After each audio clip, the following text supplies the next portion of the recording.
আমার ছোট বোনের জন্য আমি আসছি। আমি আমার ছোট বোনের আমি গার্ডিয়ান। আজকে আমরা এখানে প্রায় 1 মাস ধরে প্রেস ক্লাবের সামনে ডিজিএমইর ওখানে স্বাস্থ্য শিক্ষা অধিদপ্তরের ওখানে আমরা আন্দোলন করে যাচ্ছি আমাদের সেকেন্ড সার্কুলারের জন্য। বেসরকারি মেডিকেল কলেজে ভর্তির সেকেন্ড সার্কুলার, যেটা প্রত্যেক বছরই দেয়া হয়, কিন্তু এই বছর হঠাৎ করে কোনো নোটিশ ছাড়াই তারা এই সার্কুলার দেয়া অফ করে দিয়েছেন।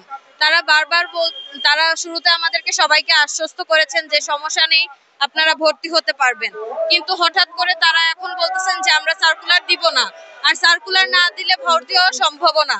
তাই আমরা সবাই মিলে এখানে এসেছি।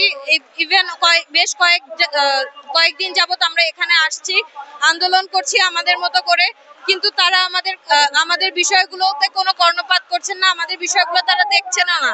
কিন্তু এটা তো আমাদের অধিকার, আমরা আমাদের শিক্ষা গ্রহণের অধিকার চাই। বিদেশিরা ঘরে বসে এখনো অ্যাপ্লাই করে যাচ্ছে।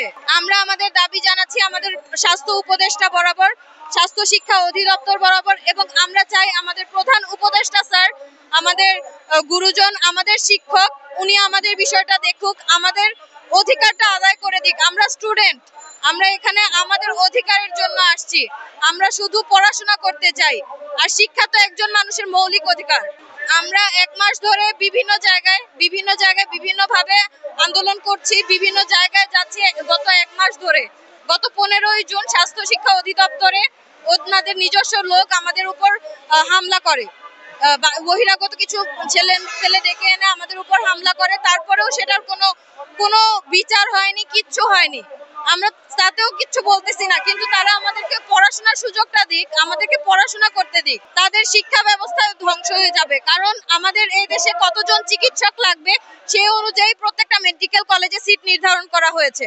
আমরা এখানে প্রেস ক্লাবের সামনে আজকে এটা নিয়ে দ্বিতীয়বার আমরা দাবিতে আসছি। মেডিকেলের, বেসরকারি প্রাইভেট মেডিকেলের দ্বিতীয়বার সার্কুলার দেওয়ার জন্য, ভর্তির সার্কুলার, দ্বিতীয় সার্কুলার চাই। আমাদের এই একটাই দাবি, আমরা নিজ অর্থায়নে নিজের সন্তানদের, নিজের ভাই বোনদের পড়াবো, আমাদেরকে সেই সুযোগ দেওয়ার জন্য আমরা নিজের অধিকারের জন্য এখানে এসেছি। শিক্ষা তো আমাদের মৌলিক অধিকার। 75.50 পেয়েও এদের রাস্তায় দাঁড়ায় আছে, কোথাও ভর্তির তার সুযোগ হয়নি। কেন? আমার ছোট বোনের জন্য আমি আসছি। আমি আমার ছোট বোনের আমি গার্ডিয়ান, ঠিক আছে? আমার ছোট বোন বাড়িতে, ওর এখানে আসার মতো কন্ডিশন নাই, ও প্রায় পাগল হয়ে আছে। সে থেকে রাতে উঠে কান্দে। তার কান্না, তার অবস্থা দেখে আমরা সিদ্ধান্ত নিছি যে বেসরকারিতে পড়াবো, কিন্তু আমরা তো সেই সুযোগটাও পাচ্ছি না।